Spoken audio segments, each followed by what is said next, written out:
This little calculation works out how many UFO reports there have been per 250,000 population. In our opinion, this gives a better indication of how likely you are to see something unusual, no matter which part of the country you're in and how populated it is. So to give an example and demonstration of this calculation, the population of the UK is around 67 million. And we're looking at the total of 2,085 reports. We use this formula, divide the number of sightings by population, times by the 250,000, shows us that the rate of sightings for the UK as a whole is 7.8. It's put simply, means that on average, in the past 5 years, there are 7.8 UFO reports made for every 250,000 people in the country.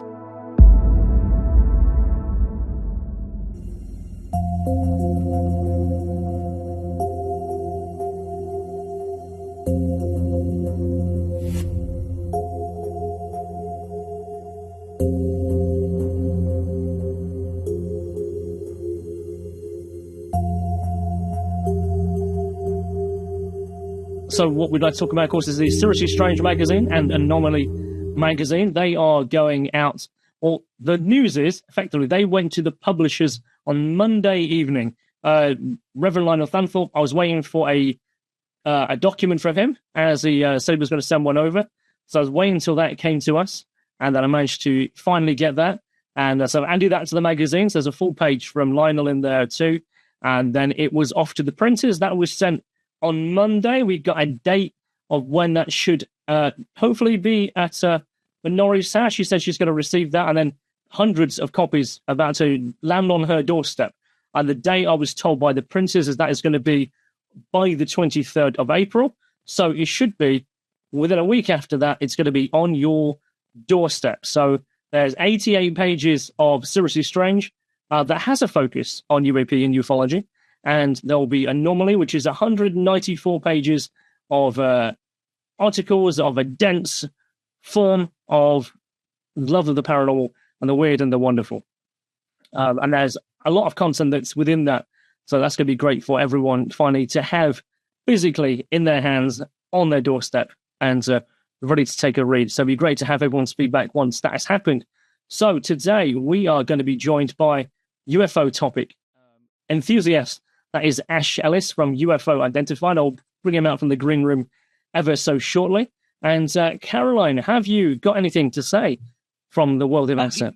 Very lucky that we've had some great speakers on here recently, and talking to a few people, we've managed to set up and to give a research grant away as well. And that's looking into UFOs. So Mark Fox will be back later in another couple of months to talk to you about the grant that he's received and the project that he set up investigating UFOs. That's all from me currently with the news that we've got from ASSAP. Back to you, Christian. Thank you very much. It's really great because we have ASSAP is, it's a scientific charity education endeavor. So from that, it means we are able to give out grants to those people who are looking to build research projects out there. I mean, there's been some famous ones in the past. And Mark Fox is certainly a guy who is going to take the writing on that topic particularly seriously, and would have been presenting it here and to be publishing an Anomaly and Seriously Strange and the science journals that are out there regarding the topic of ufology. So without further ado, I'm going to introduce Ash Ellis from UFO Identified. I know Ash, I've met him a couple of times now, I think. I went over to Manchester where he's based, and he is the founder of UFO Identified, which currently holds the largest database of current UFO sightings in the UK. I'm aware he spent some time with looking at before documents and was a bit like, hey, these are not perhaps where they should be, and took it upon himself to bring them up to a standard, and has established UFO Identified as essentially an essential brand in the UK for those looking at the serious side of the UFO question. So Ash Ellis, could I ask you to join the stage here in the green room and then run through your presentation? How are you doing, my friend? Good evening, Christian. Yeah, a couple of times we've met. Thanks very much for inviting us on for today. I'm doing very well. You are a requested person, by the way. There's Mark Wallace here. A few weeks ago, he says, I really need to listen to some UFO topics. There's been far too many ghosts here lately. There's been far too many weird and wonderful things about consciousness and stuff. I want some UFOs and, Ash Ellis is on the way. That's good. Nice. Happy to oblige. So you say you have a presentation ready to roll. So if you wanted to share screen, and we'll roll with that, my friend. It's like we haven't tested this in the background beforehand at all. Well, I've done it. I mean, this presentation itself, I've done a few times in person at conferences and groups and stuff, but I've never done it online before. So hopefully it'll go. Okay, so what I'm going to do, I'm going to put myself on mute. And with respect to everyone, I know everyone wants to jump in and say certain things. Could you please hold off? And obviously, if there is any questions you wish to ask, put them in the chat box with a Q letter in front of that. That'd be great. And we'll read those questions on the other side of Ash's presentation. Please, if you don't mind, show respect to our speaker, allow him to do his presentation. So thank you very much. I'm going to hand it over to Ash Ellis for this week's webinar. Thank you. Thank you, Christian. Good evening, everyone. Like Christian said, I'm Ash Ellis. I'm from Manchester, England, obviously. Thank you to ASSAP and Caroline and Christian for inviting me to do my talk. I do enjoy the weekly webinars, so hopefully I can add to the collection of the great speakers we had in the past. So, yeah, I have got a cold. I'm pretty plugged up. So we do take regular breaks, a bit of water. Please bear with me. If I need to cough and stuff, I will try and do as little as possible, but if I need to, because I'm talking, I will just take a couple of breaks throughout the talk just so you can hear me properly. So this presentation is based on UFO sightings and reports made in the UK in recent years and what that data shows us, basically. I start off by quickly introducing myself and UFO Identified before moving on to looking at the stats around these reports. So, to start off, UFO Identified, who we are and what we do. So I created UFO Identified in 2020. Actually, 5 years to the month, it was April 2020. When I was looking to join a group, I always had this lifelong interest. And I was looking for a group to join in Manchester that I could help out and do some research into. And I couldn't find anything. I was looking for data on kind of what was being seen in the UK in recent years. I couldn't find anything. It was all to do with America. Anything that was in the UK was kind of in the 80s and 90s, which is interesting, but not really what I was looking for. So I made that decision to kind of do it myself, to start doing my own research and put that data out there for other people to find. So I started the group UFO Identified, and we've now grown to one of the biggest UFO research groups in the UK. We run events, conferences, we have meetings up and down the country, and we also co-host the Pursuit of the Paranormal podcast. We talk about UFOs and all aspects of the paranormal. And we're now over 4 years in and nearly 350 episodes, so plenty of listening to do there. As a team at UFO Identified, we research and investigate UFO sightings in the UK. Over the past 4 years, we have received over 300 different sightings reported directly to us. We have a report form on the website that people fill in. And we personally investigate as many as possible of them. And we publish those investigation reports on the website. We also have satellite hubs throughout the country, of teams investigating reports in their areas and running their own community meetups in Scotland, in the South East, in the West Midlands, in Lincolnshire. We're building this network of hubs around the UK to basically grow the brand and be able to give like a personal touch to these reports that come into us, which I think is important. So people are reporting their UFO sightings to us. Our avoid other places they could report it to, they're choosing us.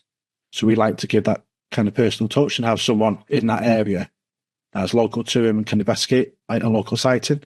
So that's why we kind of build in, starting in Manchester where we are and now across the UK. The team do all their own research projects and articles, and each year we publish the UK UFO report, where we look at all the sightings reported the previous year and do a deep dive into all the statistics and data, what's being reported and where, which is what I'll be talking about today. As Christian said, we have the biggest database of current day UFO reports made in this country. We collect reports from many different sources and collate them so they can all be seen in one place. This database helps form our annual reports, and also gives us lots of media coverage, as the papers like to run articles on local sightings. In 2023 alone, we featured in over 100 newspaper and magazine articles, as well as numerous TV and radio interviews. Last year, we worked closely with the Daily Mirror, one of the biggest newspapers in the country, to create an interactive map. If you Google Daily Mirror UFO map, this is the top result. You can either put your postcode in, or you can just kind of search and zoom in on the map, and they give you details of different sightings in that area. That's all based on the information in our database. So, as mentioned, we have the biggest database in the UK, starting from 2020. So, kind of make that important kind of conjecture of current day UFO reports. Obviously, other databases are bigger and they go back decades. Ours is from 2020. It's current day reports. It's what's been happening recently. And we do have, I believe, the biggest database from the past 5 years. We collect information from a wide range of sources. This is from other databases such as MUFON, National UFO Reporting Centre, our own database, from local UFO groups across the UK that we network with, from newspaper articles, from posts and social media groups, and from the many freedom of information requests that we put in every year to every police force in the UK, every military base, airports, etc. One thing to remember, though, is that these are reported UFO sightings. And the estimate is that between only 10 and 15% of sightings are actually reported anywhere, something which I'll talk about shortly. We'll preface this with the fact that I love the numbers. I love the stats and seeing how these numbers compare year on year and looking at this data. I appreciate that not everybody does, so I tried to make this presentation as engaging as possible, whilst also making sure we get the information across, because I think this type of research is important, and I don't believe that there's anybody else doing it in the UK that I'm aware of. And one thing to note that I also like about this type of work is that in this industry, in the UFO field, there isn't a lot of cold, hard facts. Nobody has really been able to prove anything. It's all kind of, the majority of sightings are testimony-based. We sometimes get photos and videos to accompany them, but we all know the quality of these aren't usually that good. But for the most part, we are taking the words of a witness and taking it in good faith that they have been truthful to the best of their knowledge about what they saw and experienced. And the work that we do, we're going to talk about, I like to say, is based around facts. For example, in 2022, there were 497 UFO sightings in the UK that were reported somewhere publicly. That's a fact. It doesn't matter that a lot of these sightings can be explained once investigated. That's not what we're talking about here. In these reports, these are people that have taken the time to make a report about something that they've seen and cannot explain. To them, it's a UFO or UAP. I use UFO throughout this just for simplicity. So the data analysis that we extrapolate from these reports, that's all based in fact, and that'll become a bit clearer as we go on. So, let's take a look at these numbers. Maybe have a quick think to yourself how many sightings you would guess are reported each year. Population of the UK is around 67 million, give or take. Now, we're going to have a quick drink, just have a think to yourself maybe how many sightings you think are reported each year. So, starting in 2020, there were 484 reports made that are publicly available. Anyone surprised by the number? Do you think it's higher? Think it would be lower? There's a drop in 21, down to 413, before a sizable increase the year after, just under 500. Then we had a big drop of around 20% to 23, to less than 400. And then for 2024, another big drop. At first glance, this looks around a 25% drop, but there was an issue with the databases early in the year, which I'll come on to shortly. So on the whole, there's definitely a drop kind of happening. Look at this trend line. There is that downward kind of trajectory from 5 years ago. But overall, we're going to be looking at 2,085 sightings that have been publicly made available in the UK in the past 5 years. Going to look at what this means in terms of where they're being reported, what's being seen, and when. Each of these reports are detailed on our website and the database. Obviously, as we progress into 2025 and beyond, the database will get bigger and bigger, allowing us to gain further information and analysis and put that information out there for everybody to look at and use, which I think is important. Let's break down these sightings to where and when they're being made. And we start with the time of year. So this is a monthly breakdown of all these 2,000 sightings on a month-by-month basis. It's fairly evenly distributed. There's a drop-off towards the winter months, particularly November and December. I think as the weather starts to get worse and much colder, we tend to stay inside more, so we're not just there to see anything in the sky. You can see how sightings increase in the spring and then the summertime, which again, maybe we can attribute that to the weather. We're outside more, so we're just more likely to see something unusual. However, on the flip side to this, the days are much longer. It's not getting dark until 9 or 10 o'clock at night in the peak summertime, so the sky isn't as dark, so that makes it more unlikely to see something during the hours of daylight. That brings me on to one fact, which I think is pretty interesting. So over 40% of reported sightings are actually reported during daylight hours. That figure is much higher than I thought it would be.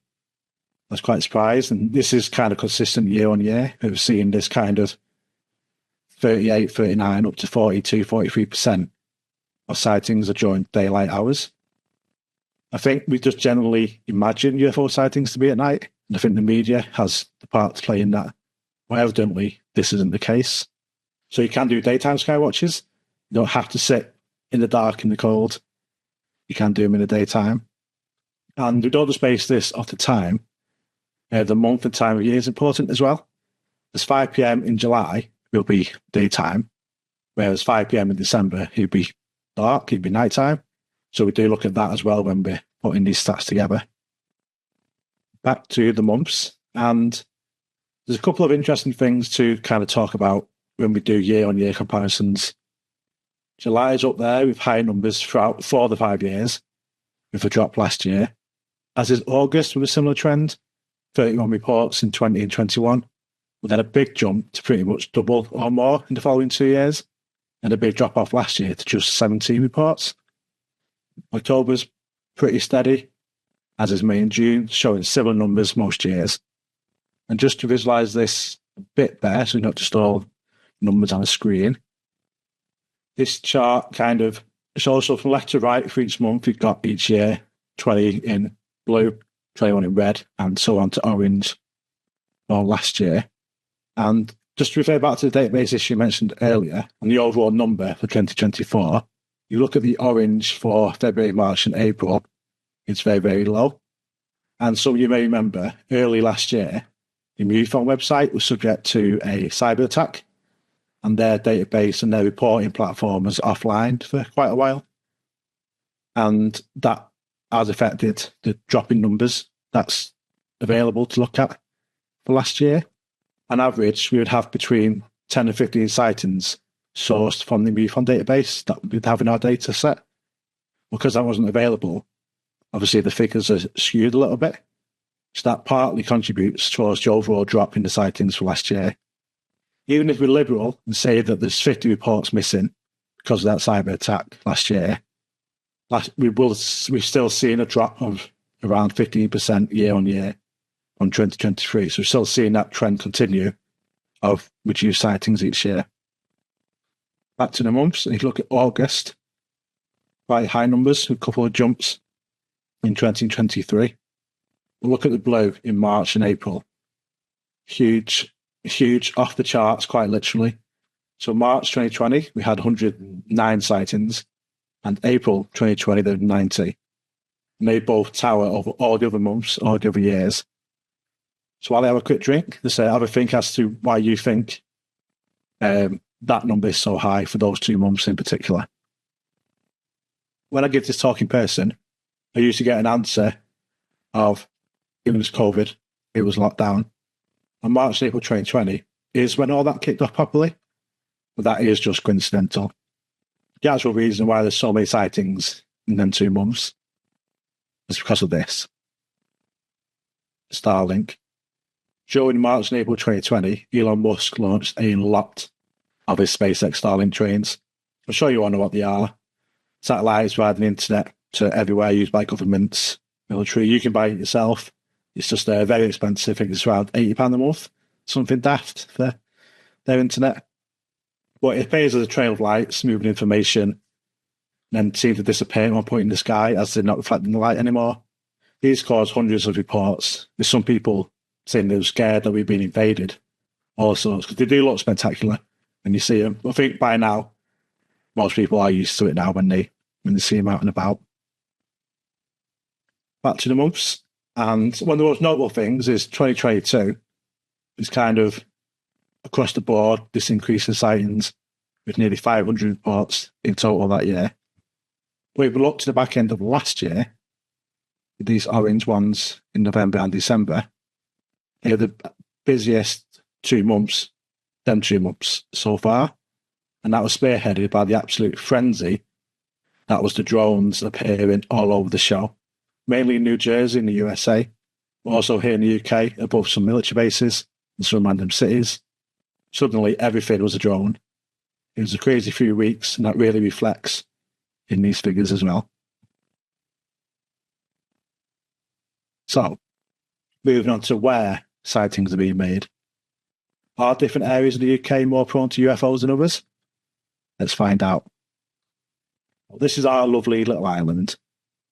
For each sighting, we document the town, county, region, and so on to see if there are indeed any so-called hotspot areas of reports, and so we can build this funky little heat map. I'm a Microsoft Paint expert at this point. Obviously, the darker shade of red, the more sightings reported in that region. This is broken down in the 9 regions of England, plus Scotland, Wales, and Northern Ireland. The little island in the middle, if you don't know, is the Isle of Man. Technically not part of the UK, but I've included it because of its location. It is in the British Isles, and it's had 1 sighting in the past 5 years. That's in our database. So obviously, just looking at the colours, the bottom part of England, you got the southeast, just outside of London, and the southwest is dark red colours. We have a lot of sightings. And then up in the north, you got kind of from Cheshire up to Scotland border is the northwest, the very dark red, and Yorkshire to the right of that. So the darker areas, whereas got Northern Ireland on the northeast, very, very pale red, where there's just not many sightings at all. So to look at the actual numbers,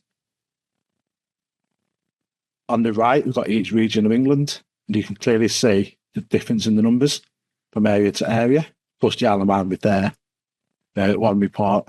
The northwest, my neck of the woods, has the sheer biggest number of reports of 263. Second is the southeast with 253. Then back up to the north with Yorkshire and Humberside with 236, and so on. On the left, we have the other countries of the UK. Scotland with a not insignificant 193 reports. Wales, an area long purported to be a UFO hotspot, with a relatively lonely 123 reports. And Northern Ireland rounds us off with just 38. The order of this league table is very indicative of the trend we've seen, with the same areas and regions consistently being at or near the top of this list year on year. If any of you are quick at maths, you may spot that the total of all these numbers doesn't quite equal the full 2085 that we're looking at. That's because there are around 100 reports that didn't mention the location, but we can still use the day, time, description, etc. Just don't know where it was seen. You usually just say England or UK, but we can still use most of that data. And there's also a handful of sightings made in places such as Guernsey and Jersey that haven't been included in this sort of map. So, just look at this in a little bit more detail. Clearly, the vast majority are in England.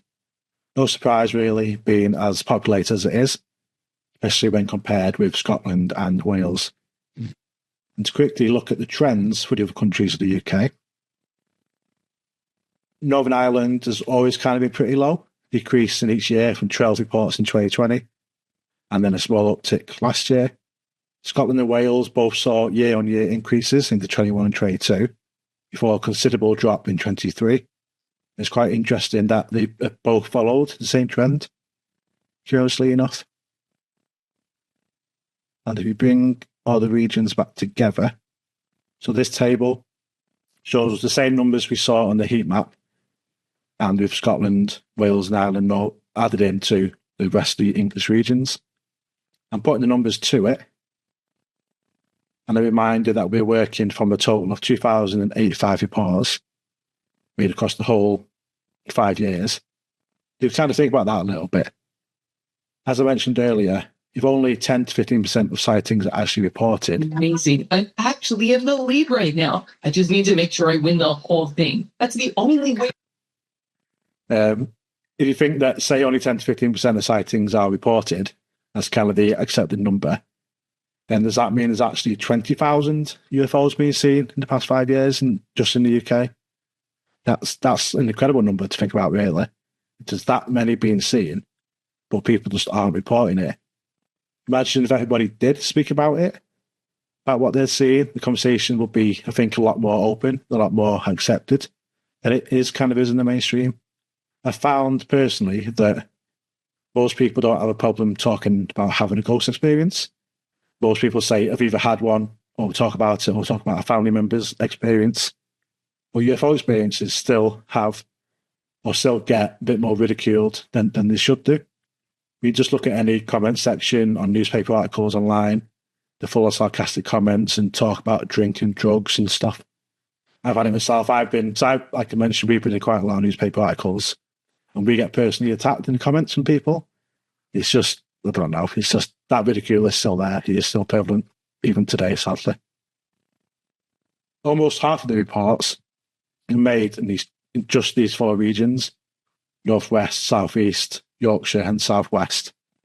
So really, if you think about the UK and where these places are from the heat map earlier, it's kind of 2 bands, one across the north of England, going across Northwest and Yorkshire, and the bottom of the country, Southwest and Southeast. It's like most of the half the sightings are concentrated in these 2 kind of bands across the UK. So why these regions? Why these have more sightings than others? In some cases, considerably more sightings than others. And like I said, we see this year on year. It's not just 1 year, it's the most. These 4 regions are always up there at the top of these lists. So the first thoughts are that these 4 regions are very heavily populated with some major cities in there. In the northwest, we've got Manchester, pretty huge and very built up. Liverpool, Preston, Lancaster, Chester, all pretty well populated.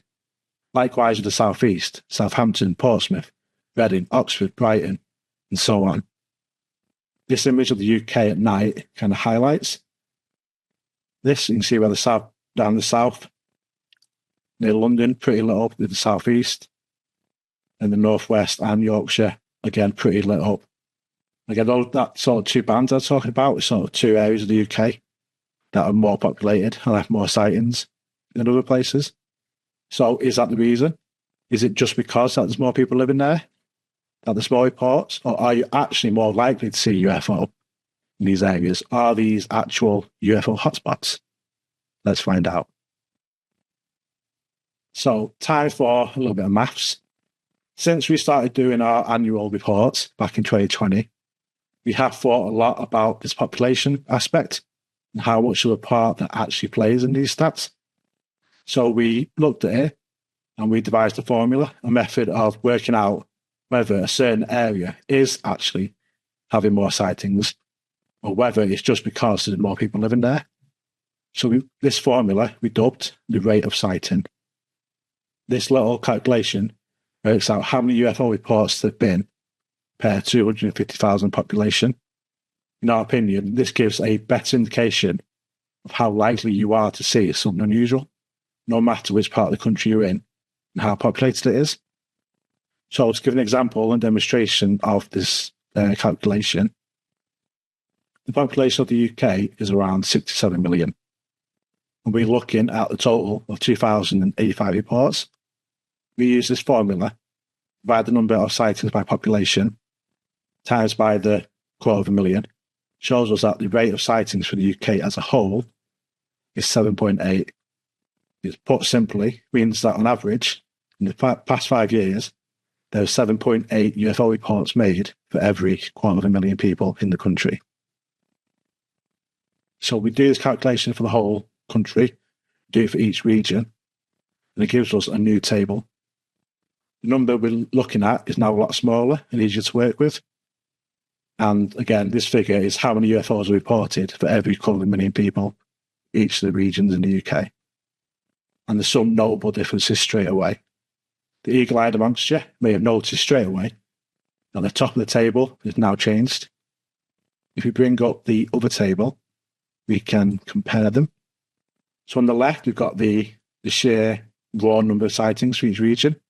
And on the right, we've got the rate of sighting, how many sightings per population. So straight away, there's quite a lot of change going on. Northwest, which was top, the highest number of sightings, dropped a few places down. And then Southeast, which was second in sightings, drops right down the table with a rate of sighting of just 6.9, which is actually below the UK average of 7.8. So despite them being the second most popular region to have sightings, they're actually right down the table when you take the population out of the equation. At the top, we see Yorkshire, leapfrogging both Northwest and Southeast to the top of the table as the most likely place to see a UFO. London, our capital, a very densely populated area, drops right to the bottom of the table with a rate of just 3.6. And a shout out to Wales, who jump from sort of towards the bottom of the table up to second with a huge rate of almost 10 sightings per 250,000 population. It's not that populated of a country. Maybe it is a hotspot, like people say. I do prefer this way of looking at it because it does take the population issue out of the equation. And I think it gives us a more accurate picture of what is happening around the country. And the rate of sightings number quickly gives comparison information, such as being able to say quickly, you're twice as likely to see a UFO in Yorkshire than you are in the East Midlands. You've got the 10.8 against the 5.4 East Midlands, so you are twice as likely to see a UFO. Nothing to do with the population, it's just where these things are being seen. So, now we know where the reports are coming from. What are people actually seeing? For simplification, both here and in our official annual reports, we group similar types of sightings together. For example, descriptions such as cigar shape and tic-tac, which has become common in more recent years, they're grouped together under the cylinder category.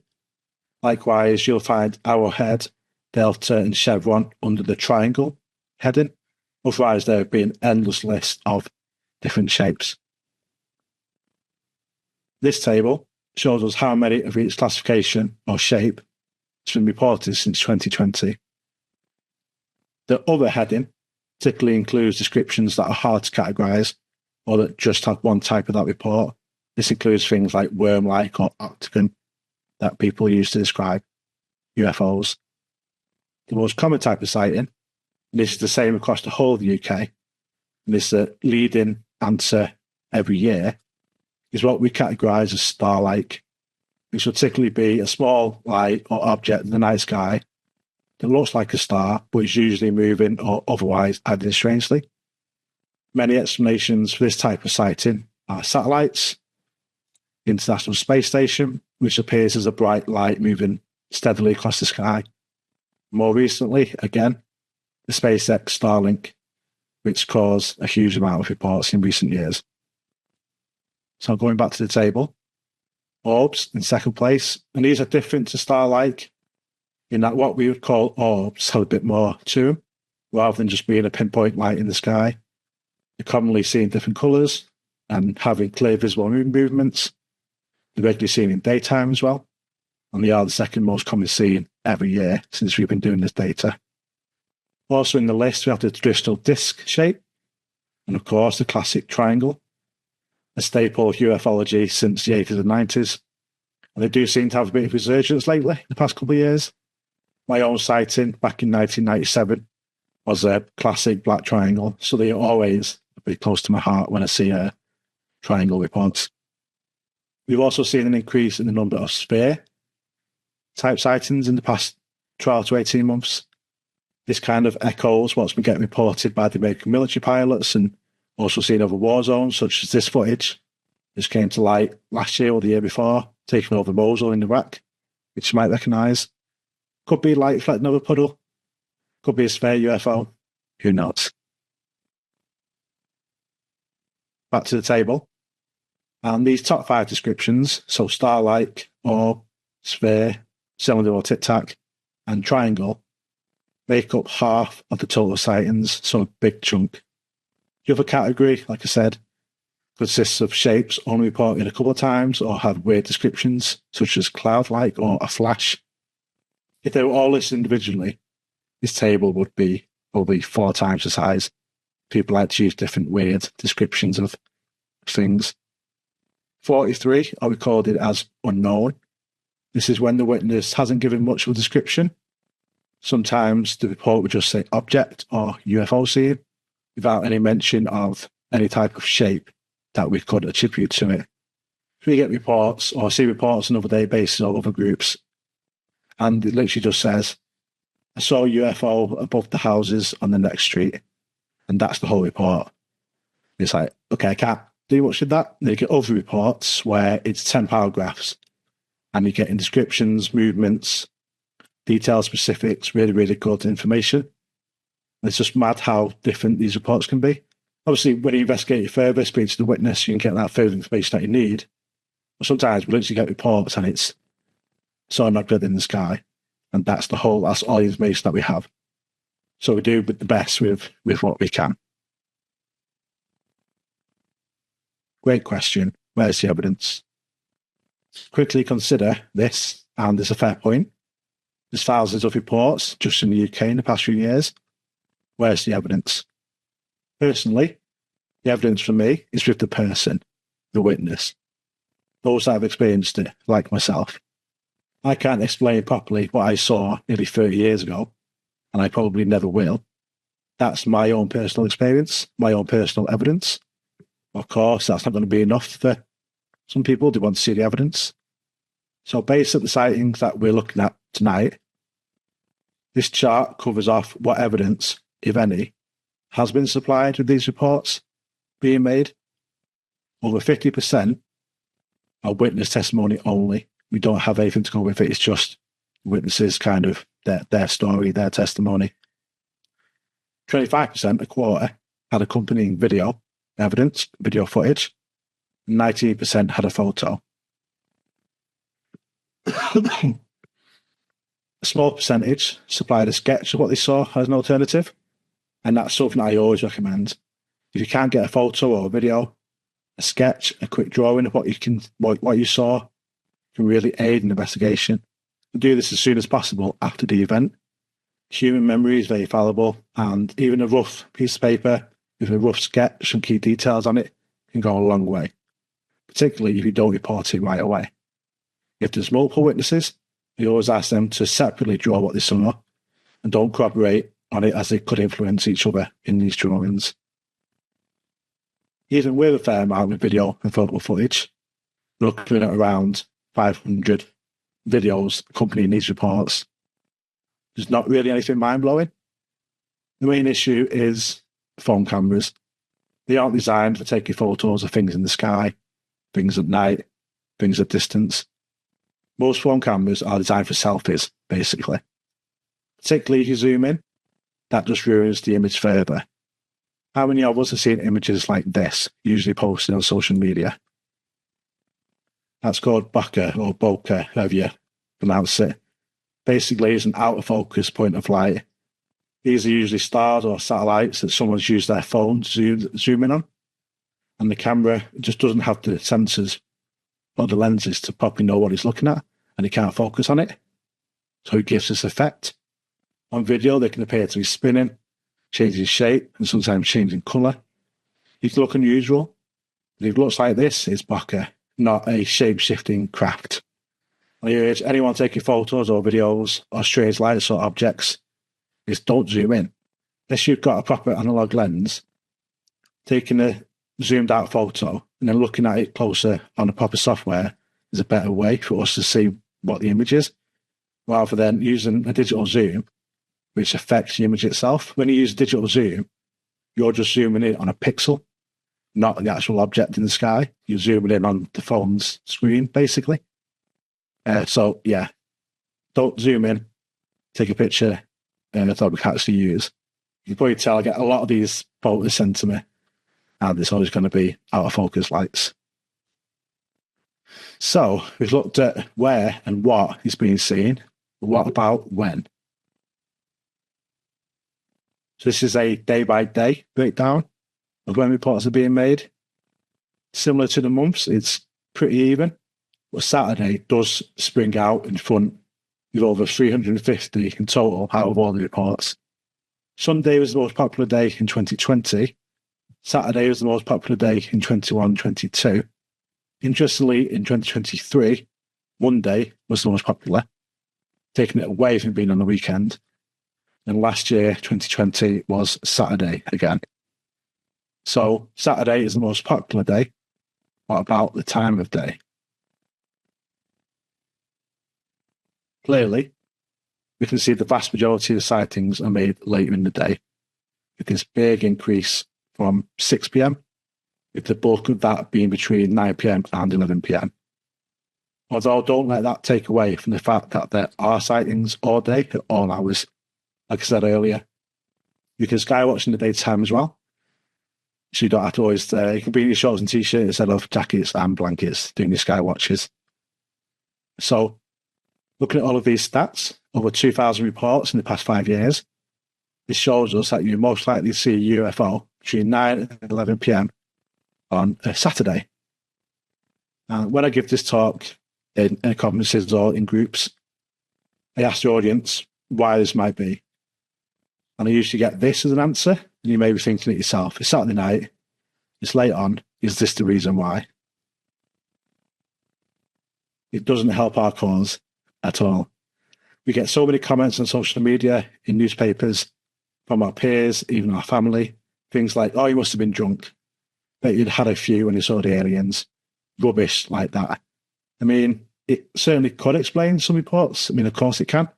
Alcohol can affect your perception, your reasoning skills. I won't argue that.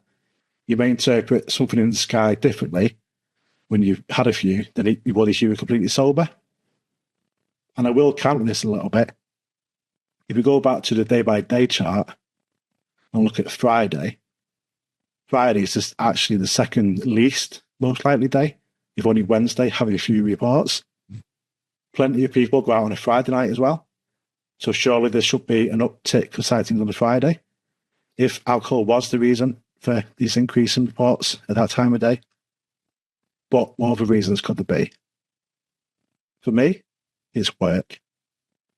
Most people spend Monday to Friday simply working or at home. Just having extra free time at the weekend allow people to just chill and take in what's happening around you and above you. When at work, you come home of an evening, probably have to make your tea, sort the kids out, watch a bit of telly, and it's soon time to go to bed. Might not have even been outside. It's generally more rushed than people aren't taking that time, taking those moments to just relax, go for a walk, and maybe see something unusual. Similar to when we look at the monthly data, there are more sightings reported in summer than in winter. Is it just because we're out and about more, giving us that opportunity that we might not have in the winter, when we tend to cozy up and stay at home, warm more? So the first response to the question might always be, because you had a drink, but I don't think that's the main or even a proper explanation. And I would always argue against it. It's just an easy target for the skeptics and non-believers out there. Also, alcohol's not hallucinogenic. Alcohol doesn't make you see things that aren't there. You may see a light where you think, oh, that's a weird light. Whereas when you've not had a drink, you could maybe notice your ISS. Maybe when you've had a drink, you're just not 100% sure what it is. But it doesn't make you see things. So I don't think that alcohol is the reason. Why? Why it's Saturday night? Like I say, maybe it's just because we're out and about. We are in the pub. Just like we're outside having a fag after having a drink, we see something. I'm not drunk, just that I am out and about. That's the reason why I've seen it. So, as we move into the final part of this presentation, I mentioned earlier that we gain information through the many freedom of information requests that we make as a group each year. A big part of that is writing to every police service in the UK, asking for details of any reports made either by members of the public or their own staff during that current year. The response we have had is very mixed. So this table shows the result of each request made to the police since we started doing this in 2021. Green is responses that have included information on calls made to that force relating to the request, so actual sighting information. Not all of them are usable. Sorry. Not all of these are usable in the database. Some are clearly from people suffering from mental health issues, and some are clearly hoax calls in there. Some are jobs that involve a car reg. They've got UFO on the registration plate, and that gets included because I've asked for anything that relates to UFO in there. But they still send us the information, which is good. Yellow is a positive reply, but that the force hasn't got any information where they looked. They just had no UFO reports made to them or similar, but at least they've replied to us. Orange is a refusal. Most of the refusals are due to cost. They say that it would take too long to go through all the calls and find what I'm looking for. They can also refuse if there have been similar requests made recently. And my favourite one of these was from South Yorkshire Police, who pointed me towards a similar request, which was when somebody was looking for information on cryptids and witches in the area. So exactly what I was looking for. Red is when we have no reply whatsoever, despite the act itself states that they have to reply within 20 working days. And you see a lot of red in there. There's a couple of bulks, like in 2022, on the left-hand side, loads that didn't reply. Again, on the right-hand side for 2023, loads that just haven't replied whatsoever. Some of them were really good. Police Scotland, I know I can rely on. They always reply quickly and are happy to find information. I've actually got a contact now at Scotland. I don't even do it for the official channels. I just email this person about cases or any information and just send it me. Just absolutely no problem whatsoever. Also, Lancashire, Derbyshire, Nottinghamshire, they've always replied with any information that they have. Other forces, Merseyside, I'm looking at you, no reply at all in 4 years. Makes you question if you have anybody working in that department or they're just ignoring us for 4 years. The others are a real mixed bag. Some years they're happy to give us the information. Sometimes they refuse, and sometimes they don't reply at all. I think maybe sometimes it just depends on who's working that day. Whoever picks up that email, it's really weird. West Midlands is a funny one. In 2022, they provided us with 17 pages of information, some of which we could use in the database. So that was great, that was awesome. But last year, they refused the request. And the reply they sent us, which we've had probably about 5 times altogether from different police forces, and it annoys me, is this reply, and I'll quote it and put it up. You should be aware that Section 14.1 of the Freedom of Information legislation states that an authority is not obliged to comply with a request for information if the request is deemed vexatious. Requests are deemed vexatious if they fit one or more of the following criteria. 1. The request is designed to cause disruption or annoyance. 2. The request lacks any serious purpose or value.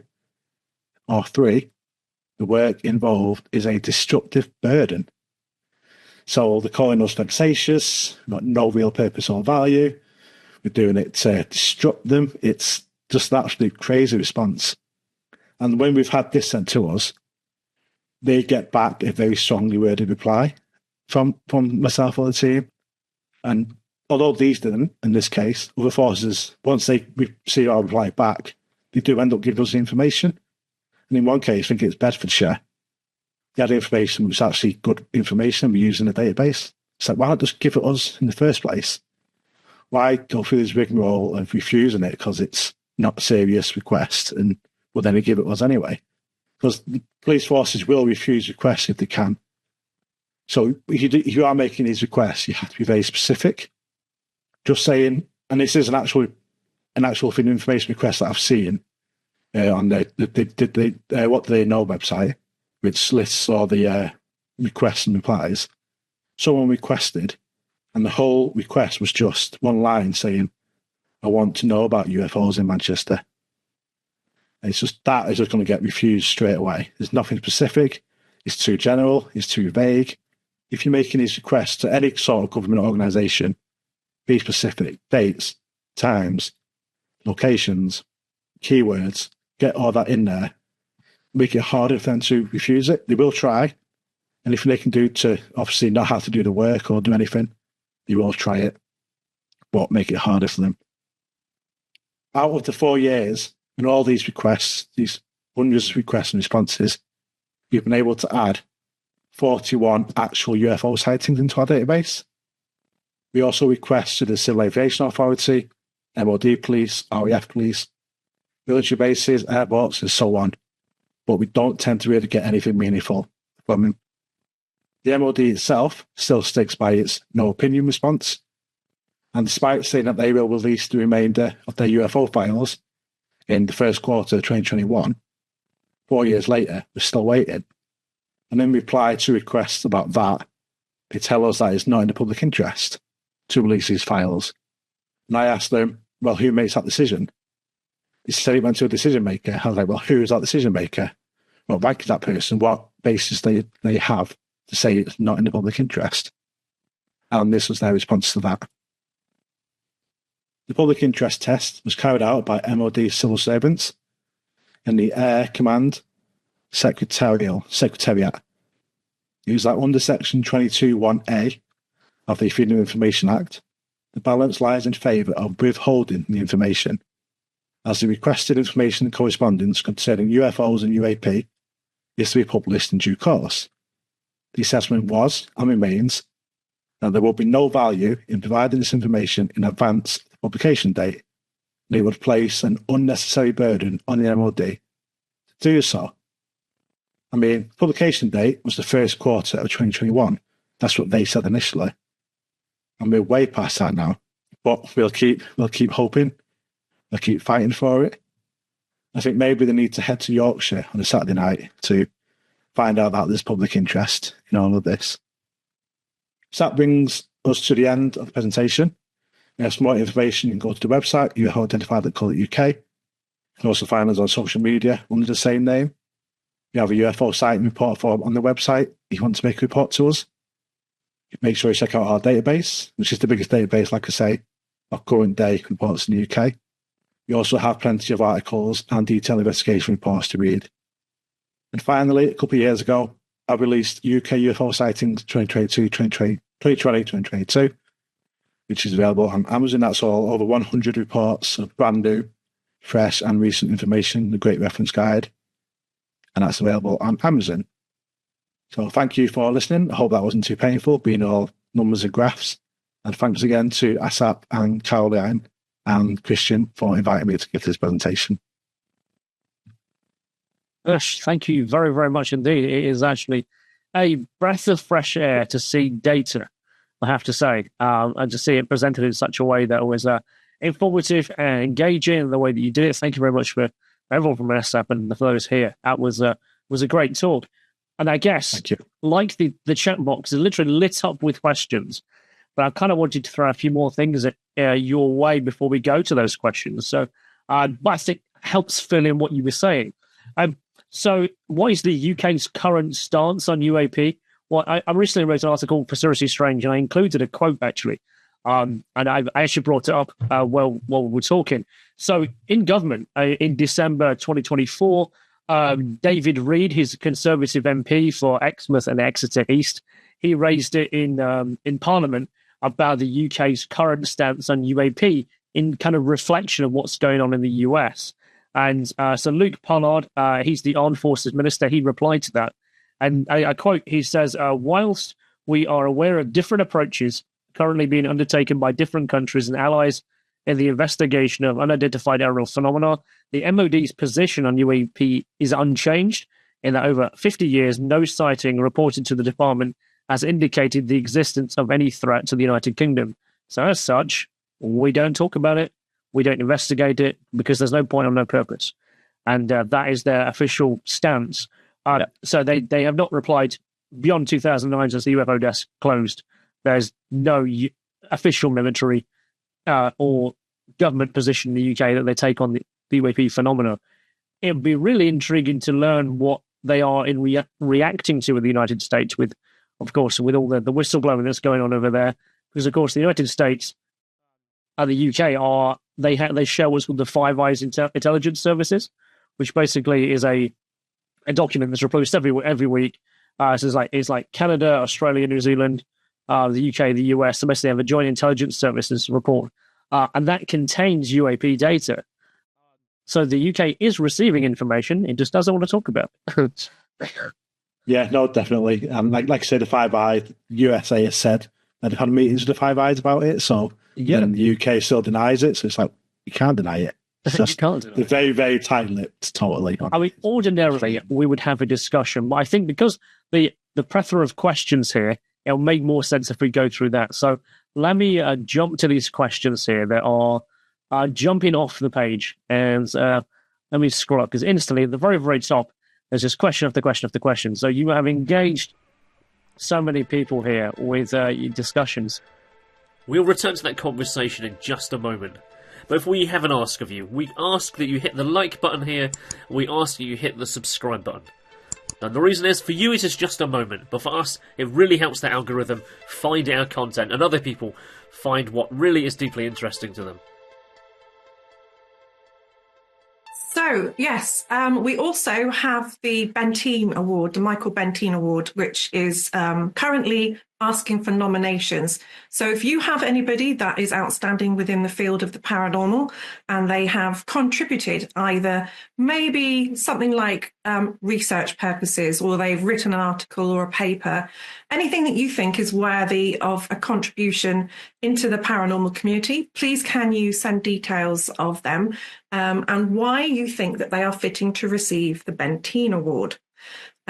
So you can send that to secretary@assap.ac.uk, and we will take all of your nominations and deal with those. If you need any information on what it is about, please have a look at the current newsletter, and that will show you the information that's required. Also, Christian will be taking more magazine articles for the next issue. So I think that's 163. For the next person that's coming in, or if Christian's going to stay after the AGM, then we'll be looking for more articles or paranormal information, letters, stories, research papers for Anomaly and for the Seriously Strange. They can go forward to publications at assap.ac.uk. So that's all the housekeeping that we have this evening.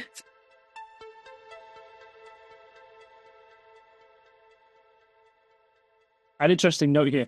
So Mike Bembridge, John Keel mentioned the Wednesdays being a UFO day, but it appears what you found here is a different day of the week. So and the Saturday. So I guess the first question is in fact my own. So when you talk about sightings in the UK, do you consider that sightings may only be so? Say a person makes a sighting, they see something in the sky or they see something unidentified.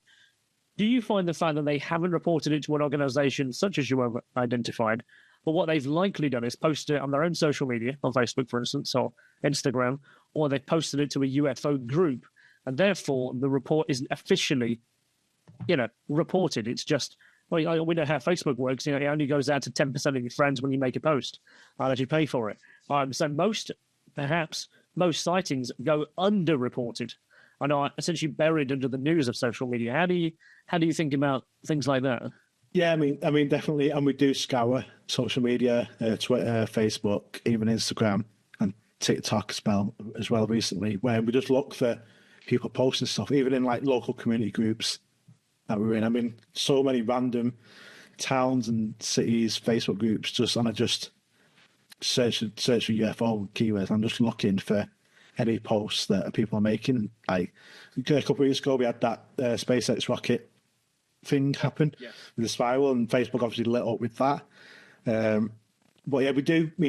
Like I say, with the database, it's what we can find, and we do go to so many different places to get this information, like Facebook groups, UFO groups on Facebook, local community groups, local newspaper articles. We're literally just constantly searching just for UFO, UAP, strange lights on Google as it comes up with local newspaper reports, and we just get as much as we can.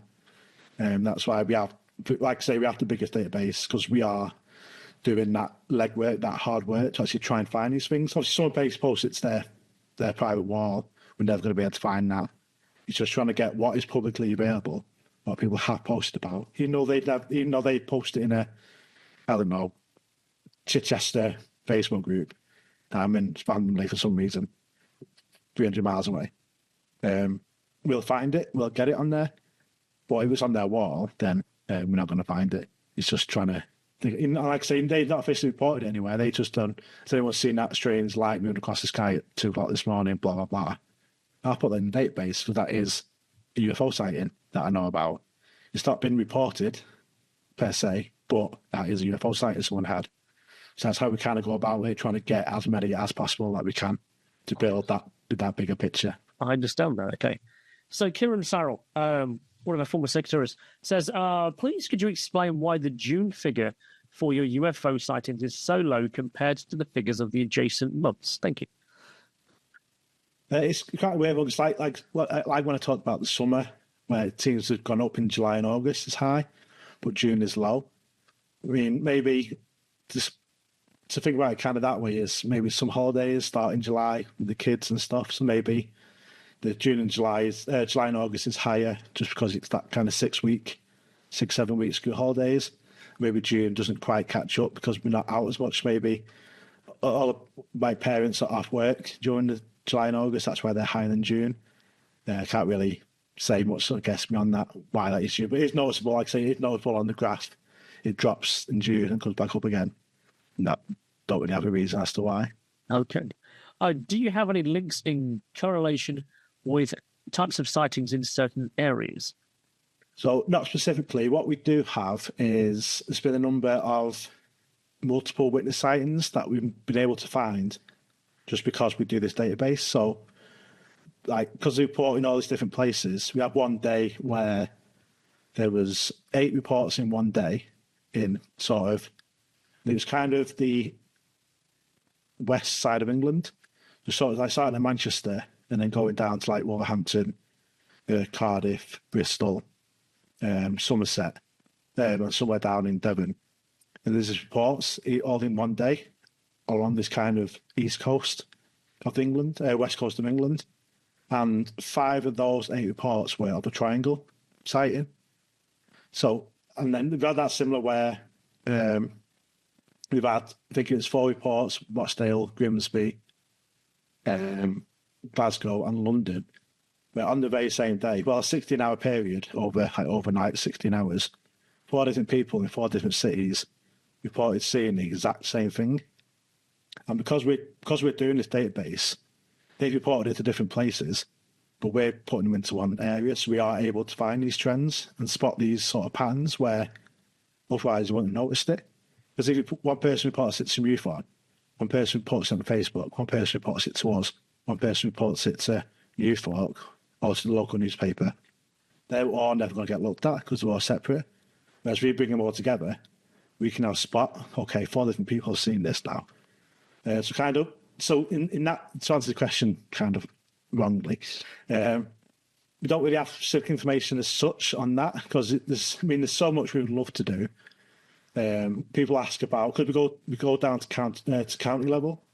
Could we do region level in the presentation?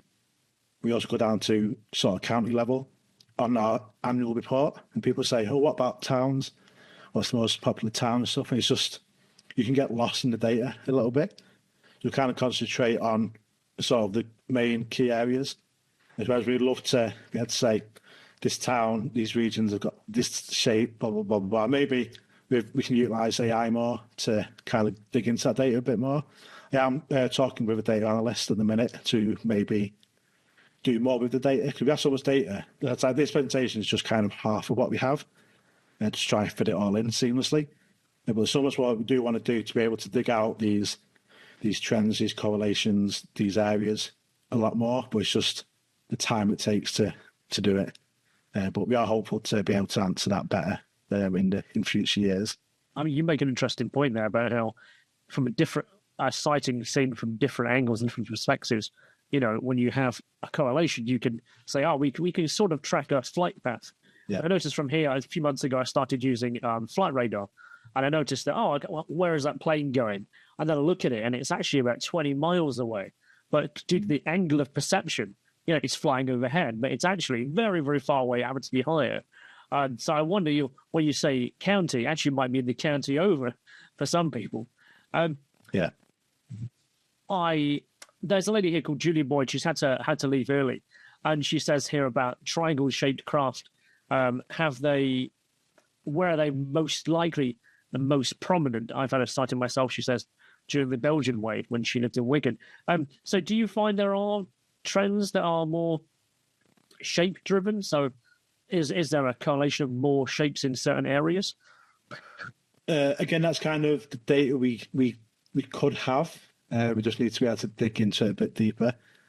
I mean, that's interesting. It says that it was in Wigan, seeing the triangle. Mine was in Warrington. And I will say, because like I say, triangles are kind of my favourite. They're my baby, because of my own site was a triangle. So I always sort of do a bit more onto the triangle sightings, and the Northwest does seem to have more triangles. That's what sort of thing I can say is that the Northwest does have a lot of triangle UFO reports. We also have a lot of airports, so who knows? Is there a British military base over there testing some, alien reproduction vehicles or something? Who knows? So, also, I think you actually came to answer this question. What is the most common type of UFO, reported UFO identified, like orbs and distinct shapes and anything else? What is the most common type that you get seen? It's a star. We call it star-like, where it's just literally a pinpoint of light. Where the most sort of common description is, they saw this light, they thought it was a satellite, but then it started moving, like it got back on itself, or it would dance in the sky. Some people say, but definitely star-like and orb sightings are the most common, and they're also the hardest to investigate because you can't really do much with it. Like a video or description of a light moving in the sky, it could be in some, like I say, it's very high up. It could be in the atmosphere, beyond the atmosphere. As an investigator, apart from obviously ruling out, do satellite trackers, ISS trackers, flight radar, stuff like that. Beyond that, there's not anything else we can really do to investigate that case.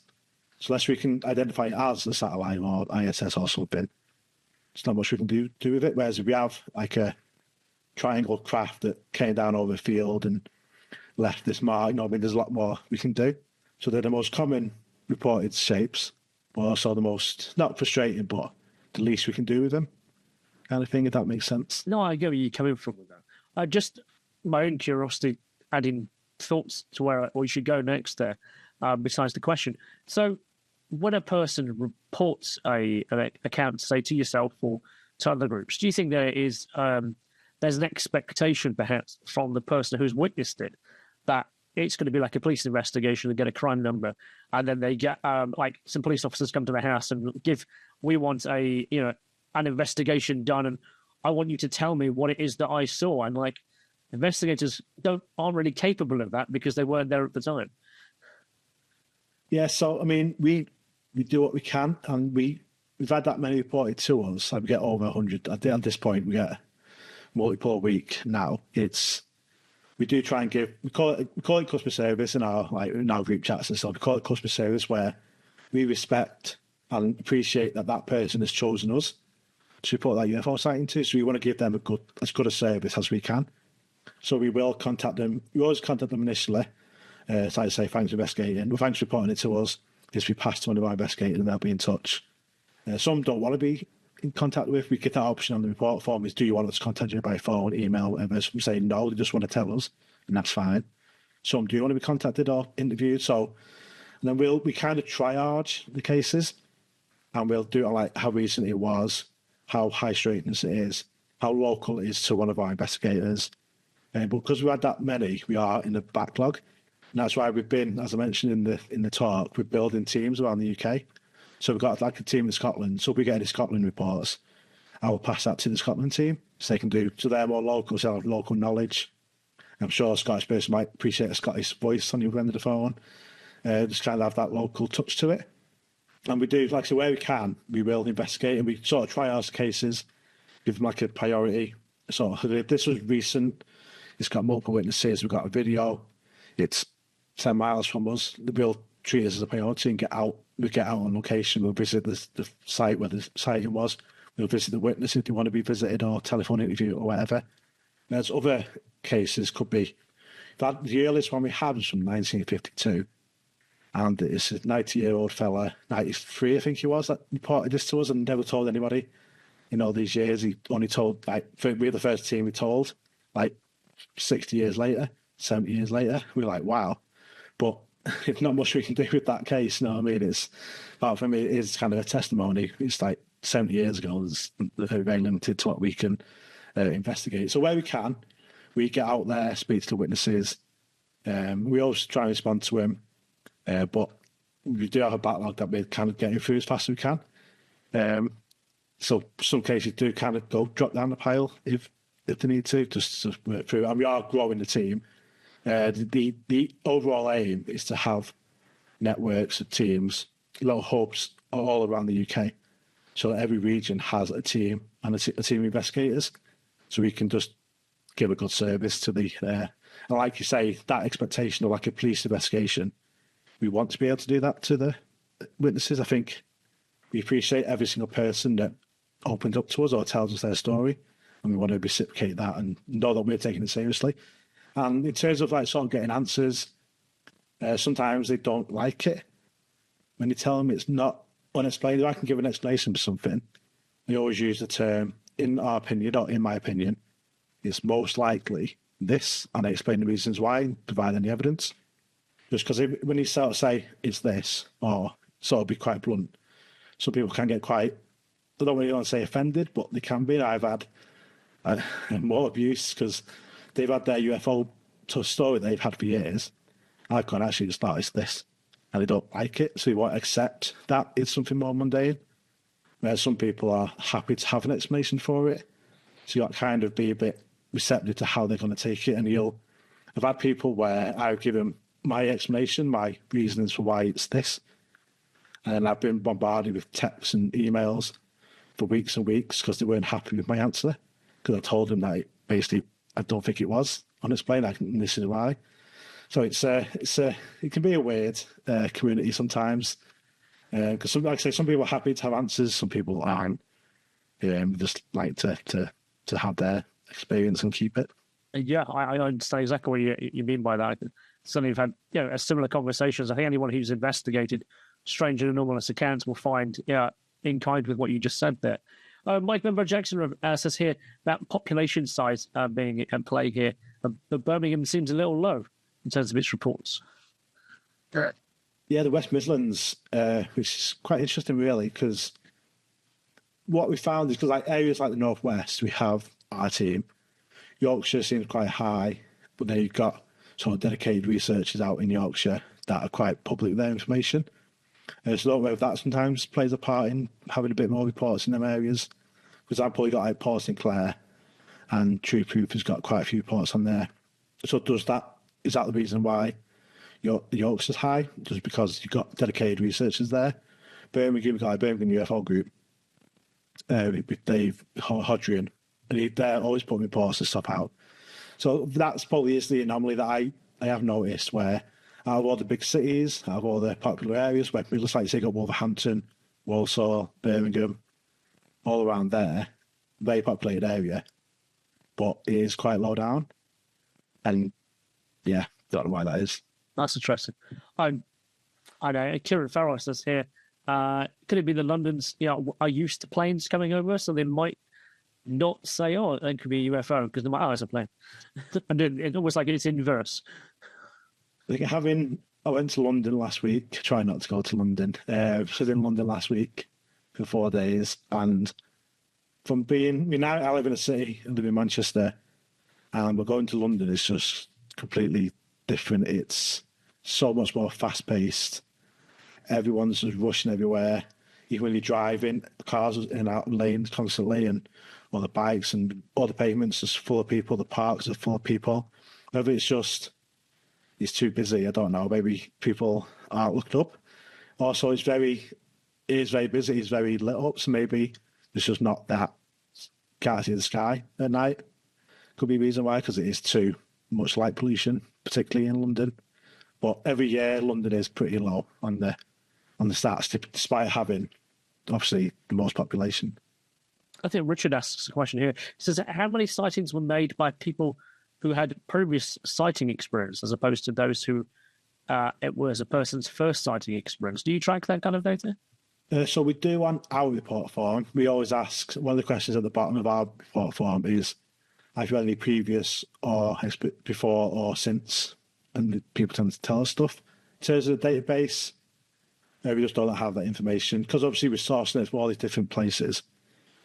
A lot of the time we don't know who the witness is, or we just got basic information from him, and it is a very sort of top level kind of description. The only ones that have more are ones reported directly to us we can have a lot more information on. But that accounts for probably 15-20% of the database, whereas the other 80% plus is from other sources, so it's just a very top level. We don't have that kind of information.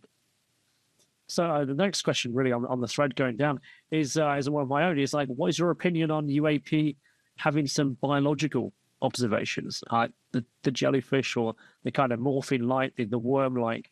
Do you think they perhaps are natural phenomena found in the environment? I've been thinking about this recently, especially like you mentioned this Skywatcher stuff before, and it's so hard. I go back into so often. But you think of things like the Histarlan lights and other places that have these strange lights that they've been studied and they've been there for years, that people can't explain them. I think there's still a lot that we just don't know. There's probably a lot of natural phenomena that we just don't know what it is. Maybe it's very, very rare, so we don't see it. Maybe once in 50 years, this natural phenomena happens and we just don't see it, and that can explain some of it. It seems to be that the more questions you ask, the more answers you don't get. It opens up so much more stuff happening. Like I say, with the sort of non-human biologics and these things, and is the actual object you're seeing alive, rather than being like a craft? Is actually like you say, it's so mad. And I go back into so often. In fact, I recorded this week's episode of my podcast last night, talking about this type of thing. And like we saw what we did, we were challenging assumptions. So we were like, the assumption is that these are craft and stuff like that, and the pushback is that these are, I'd say, could be biologics and actual living things and stuff. And it's because we don't know. I mean, that's the excitement of it, is we don't know. That's what part of the whole fun is, trying to figure it out. But it's also frustrating because it's just because we don't know. And I go back into so much, it's just kind of like, I wish I knew more information about this, but it's just the information's not there. I don't think we'll ever.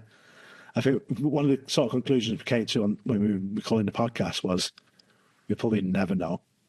And it's not going to be what each person believes. That coming back to that personal belief, that personal evidence type thing. Yes, that's that for me.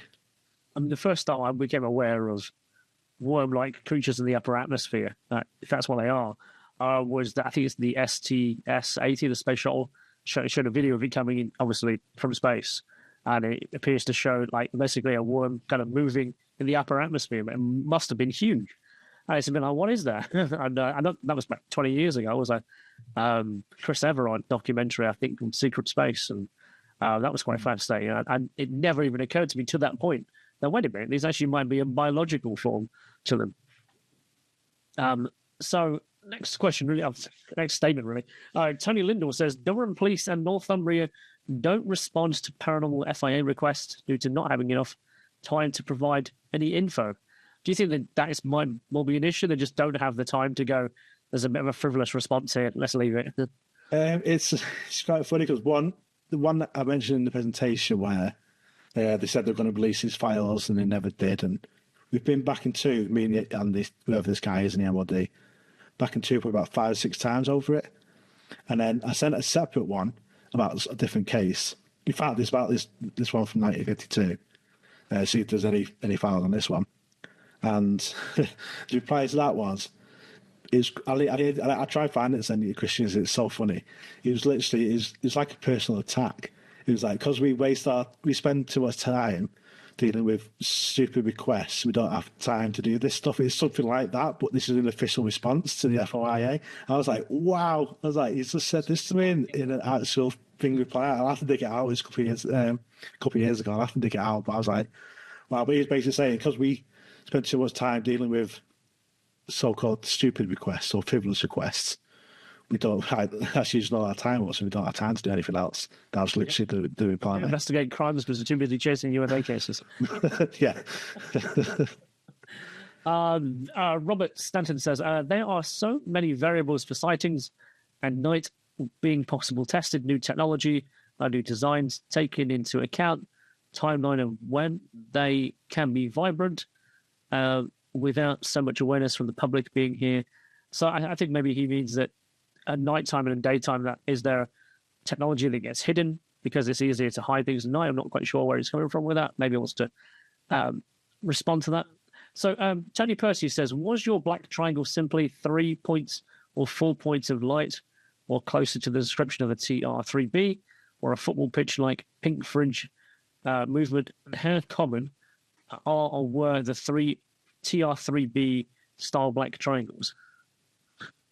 So my sighting was in 97, which I know because it's when the Hale-Bopp comet was in the sky. And we were just out in the street one evening looking at the comet. And all of a sudden, it was initially 3 points of light, the classic 3 lights and a triangle, like in each corner, right across. And then someone was like, what's that? About 8 of us, we all looked at it. As it got overhead, it was quite big. Quite big overhead. It was a clear triangle shape. It was darker than the sky behind it. You could clearly see the whole craft moving across the sky. It didn't make any weird movements. It was just a steady speed. It took about a minute to get across the whole sky, just in a straight line, right above us. But clear as day, 3 white lights and a black outline of a craft. I think, obviously, back in them days, you had the stealth fighter and stuff. It was that being flown over. That's the only thing I kind of think it could be. But apart from that, yeah, not sure what it was. TR3B stuff, very few actually. More, like I say, a lot of these sightings, because we don't investigate them ourselves, like in our database, we don't get the full information that we'd like. So it's kind of just get like the very top level. I saw a triangle, the head of the houses moving across. There's a couple where it's been really low in the sky, and it's described like an always light in the middle, being coming after it, flying like 100 feet above the field. Do get cases like that, but they're very, very rare when there's actually kind of what you'd call a more close encounter, I guess, where it's really, really close up to the person, to the witness. But yeah, very few in between. So do you find any clusters around the US Air Force bases, like black triangles? No. No? So, of course, we know coming out of the drone situation we just had a few months ago, and there was clearly, I believe the Independent reported on it, as did the government, to say that it was Russian pilots, Russian drone pilots flying their drones over the British Air Force bases, and they arrested them and they sent them back to Serbia, I think it was. But do you think now we seem to have gone, oh, UFO, it's not a UFO, it's a drone? Do you think it's now moving in a new direction that people might be dismissing UFO as drones? Yeah, I mean, it was that whole period back in the last year. It was crazy, and every single thing became a drone. And where do you usually report it as a UFO or whatever craft? It was a drone. It's like, why is everything now a drone? It's like drone became the new word for UFO for a few weeks. It was such a strange period of time, but now it's all died off. And now it's like a period of a couple of months that are now just gone. Whether anything will ever happen from it, who knows? Or whether it just be, oh, I remember that time a couple of years ago when these drones for a few weeks. It's really odd. It really is. our librarian and archivist himself, Bill Ayer, there says, is your database viewable to the public or is it confidential for your organization's members? It's a public database. So what we always wanted to do as UFO Identified was, like, the reason I started it, like I said, was I couldn't find the information anywhere. And I wanted to find the information and put it available for people. So that's why we did it originally. And everything we have, we put out there for everyone. No point. I don't think there's point in keeping it to your chest. And when I first started, I was trying to network it over UFO groups. Some are really, really receptive and really good. Please, people like PFOG and Dave, really open and stuff. We'll share the information. Other UFO groups that I've talked with just won't share any information. I'm like, okay, so someone reports a sighting to you. What do you do with that? Oh, it goes in our files. Like, okay, what do you do with it? It's on our files. Well, can I see it? No, it's ours. It's like, what are we going to do with it? Nothing. It's like, well, what's the point? Why just keeping it? Like, so I kind of found, because I was just obviously trying to build our database and build different sources and stuff and try and get this information, but there's some groups that just won't share any information. And if they did stuff with it, maybe fair enough. When it's just, we file it away and it's just filed away for the next 50 years, nothing gets on with it, I don't kind of see the point. So we try and make everything we can accessible. A couple of years ago, we had to make a decision to make the database a members privilege, because the running costs of the website and the database is just crazy. It goes up every year. And the girls that run UFO Identified with me were like, you can't keep just paying out your own money.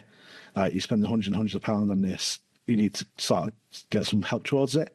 So we introduced the membership, which is £2 a month, or £20 for the year, and that gets you access to the database and then discount on our events and conferences and all that stuff. So it is there. It is available to the public. It's £2 a month to join our members. Everything else is available on the website for free. The reports, the investigations, everything else is just a database, just to help with the running costs of it. No, that makes sense. That makes sense to do that.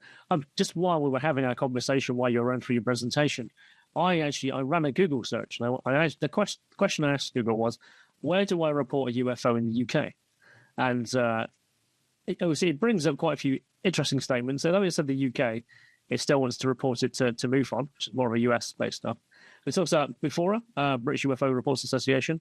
And, of course, the second suggestion, of course, is UFO Identified, where it says to respond to that. I think it says, like, other local UFO groups where people should go to. So I was curious where, if a person had a sighting, the first thing they're probably going to go and do is go to Google and go, where can I report this? And, of course, I'm aware I follow the Debrief and the Micah Hanks and so on, and the Center for UAP Studies over in the US. I follow their data. But, of course, the Scientific Coalition of UAP Studies, are very much like yourself. They're trying to gather data from multiple sources to have available files for public dissemination of data.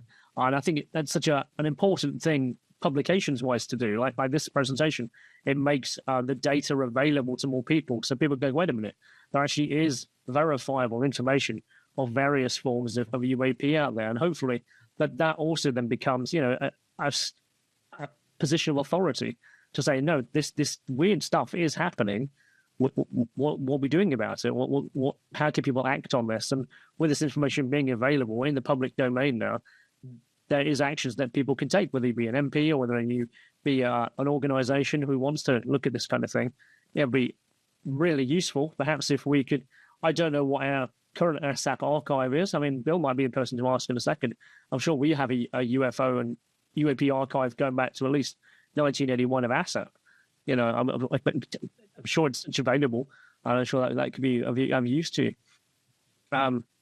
So I'm just looking at the next question here. So, again, lots of statements, really. There's a one from Ashley McCrudden that says, I live in Northern Ireland and know a few people who have seen something unidentified in the sky, but none reported. But I see lots of comments on Facebook, but people are mainly skeptics here and would just laugh off a sighting. And I guess that's another thing. If people would put it on Facebook, there's that peer pressure where you might get criticized for having put something out there, so they don't culturally post stuff. I mean, how relevant or how prevalent do you think that is? Very, very prevalent. Like I say in the talk, if, say, take 15% get reported, we're looking at 20,000 reports, which is huge. It's just, we just need to be able to have that conversation with people. We need to But it is better than it was, definitely. Kind of the ridicule, the fear side of it. I think the stuff has helped in America the last couple of years, but it's still a big problem. And it's what we try and do with we have our monthly meetups. We currently have 4 across the country each month, where people can just go along, chat to other people, actually have somewhere to go and talk about this stuff, because there's very few places where you can. Obviously, there's a place online you can, but a lot of people want that kind of personal connection. We've had people come to our meetings. We've been doing it for like 3 years now, every month. And they come along, they'll sort of sit in the back. As you get to know people, they'll join in a bit more. And eventually they'll tell their story. I had one woman come to me, and she had come to meetings, she had really bad anxiety. This took about 6 months to actually come to a meeting after talking to her, because she had anxiety that bad.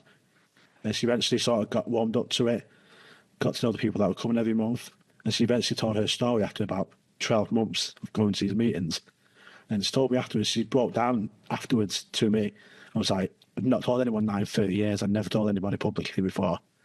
And it's like, and so many people will have a similar kind of tale where they've had this experience and they're just not able to share it with people because of that fear.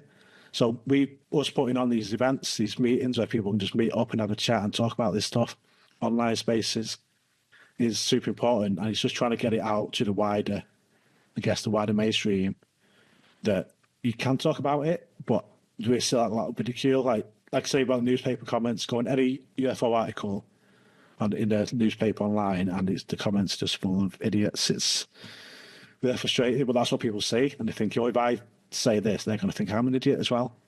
And it's a hard battle, but I don't know, maybe hopefully it starts to get better. Do you also think there's almost a counselling aspect to this? You know what you said there about people who would come over a period of time just so they can get it off their chest. And I noticed I went to the BUFOG meeting to give a talk there, to your invitation. Thank you very much for that.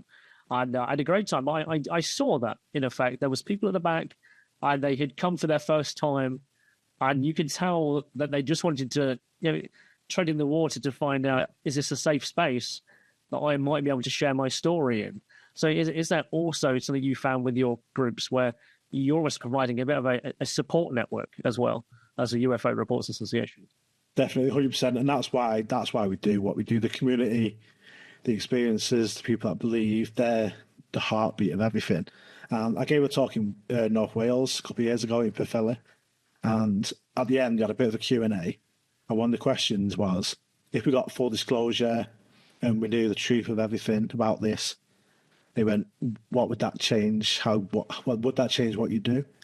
So I thought about it. It's like, it wouldn't. We'd still do the meetings.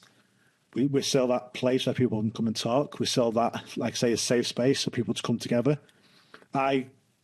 Even now in my main friend group or family group, there's nobody that shares this, and nobody else I can really talk about it to, apart from at my own meetings. And so it's just having that, like I say, it's like a therapy thing for people. Because you can't really go to the doctor and say, I've had these sightings and stuff, because you're more at risk of being sort of treated in a mental way, sort of mental health way, rather than actual, I need normal therapy. For more extreme experiences that have had traumatic experiences, there's people that have PTSD and real trauma from their UFO experiences or abduction experiences. Whatever that experience was, if that was how they perceived it or whatever, that trauma's still there. You can't go to your doctor or whatever and say, I was abducted and this happened to me and I got all this trauma. If you get assaulted in the street, you've got somewhere to go. You can get help for that.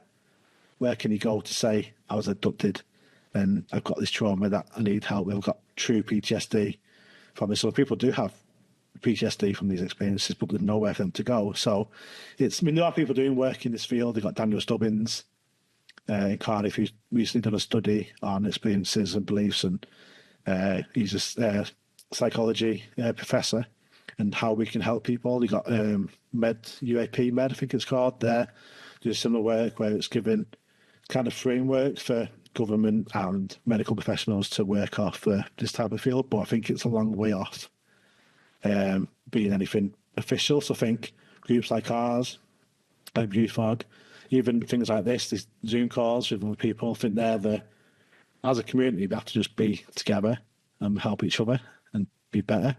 And I think that's kind of where we have to build it, really. No, you're absolutely right. So back in 2011, when I joined ASSAP, I was kind of one of the first things I spoke to Dave Wood, who was the chair at that time, about, was it for people who have, anomalous experiences, where do you signpost people, potentially if they're dealing with trauma? Because there was two people who came to me and told me their stories, and they were severely affected. And I was just kind of wanting to go, okay, so I joined ASSAP, maybe I can point them in the direction of somebody. And at that time, and still today, there was no one I could really go, this counseling group or this psychologist will be able to help you with this kind of phenomenalistic experience, because it's not really accounted for. Like you said, essentially the support network comes from the network itself. Certainly people who report abduction experiences, people who have the most profound kind of experiences that they report, whether most people might think they are having a mental health issue, they certainly feel that they experience something, and that trauma needs to be worked through, whatever that shape takes. But I'm not quite sure how replete the services are for people who have those kind of experiences. Yeah, no, exactly. It's a difficult one. So there's a couple of questions here. I mean, Robin Stanton here, he's posted loads of things, and I should certainly get around to asking those questions. But to put a cat amongst the pigeons, he says, did an XT crash through the firmament, land in Antarctica many years ago, and create a base? Don't know. No. So should there be there should be inclusion of UFO, ghosts, and general phenomena all connected? We know, I think there's what's known is the paranormal reason of everything, is that they actually might well be connected. People who have certainly poltergeist-like experiences often associate themselves to having UFO experiences. Whether that is a related phenomena, that's still up in the air. But people who have UFO cases have certainly disclosed that they've had, strange things happen in the house afterwards. They feel that they have, they feel like they're being watched in their house. They think that things go through the wall. That is certainly in kind with the UFO phenomena, although we still kind of can keep them kind of separate. I mean, Dr. Peter McHugh has often spoke about, there perhaps needs to be a reframing of certain words. And John Fraser, again, he's obviously very highly thought after as a member of the Society of Psychical Research. He's often gone, well, maybe we need to realign these words, because clearly there's a crossover between different types of phenomena going on here and different types of anomalies. Definitely. Like, even you sort of take the wording of stuff like UAP, unidentified anomalous phenomena, you take that in a broader scale, that could mean a ghost. It's unidentified, or something happening. Unidentified is anomalous, and it's a phenomena. So does UAP just have to refer to sort of the UFO side of things, or can we just apply that across all the paranormal? The wording can certainly apply. You can take it on like a broader scale. That's a really interesting observation, for sure. Richard here mentions our frame of reference changes and drones are a new thing. So many people assume a UFO is probably a drone. Going back several hundred years, UFOs were commonly interpreted as religious or angelic experiences. I mean, we know over time it's kind of always been that way, as they like go out to airships with the sort of UFOs at the turn of the century, and so as our technology progressed, kind of what is a UFOs kind of changed as well. And you see the development of like the shapes or descriptions change over time. So whether that's whoever they are appearing just one step ahead of us to help guide humankind to where the next step should be, or whether it's just how the people of that time are interpreting it or trying to find a way to explain what they see. But you see all the time these trends of different shapes and stuff being sort of seen, and then they'll get seen again afterwards. You scholars need to look at Antarctica and why we don't go there. I wonder freely, restrictions and everything. I guess there's Antarctic stories of strange UFOs accounts going back many, many years, like Emerald Bird and so on. But Caroline, I'm aware that you've sat there in the background and questions-wise, I hope your throat has cleared up well there, and you've had a few drinkies in the back. Is there anything else you wish to add? No, just apart from thank you very much to Ash. Apologies, it's not like me that most of you would say to be quiet.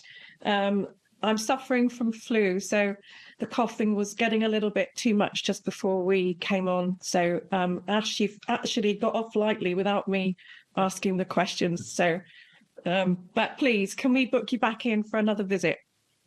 Yeah, definitely. I'll be in contact. We've got some gaps in end of July if you're interested. Yeah, potentially. Send me a message. Okay. Yeah, definitely. But next week, before we sign off, we have the wonderful Rob Gandy, and he'll be talking about the ghosts of Goblin Hill. That's wonderful. I'm looking forward to that.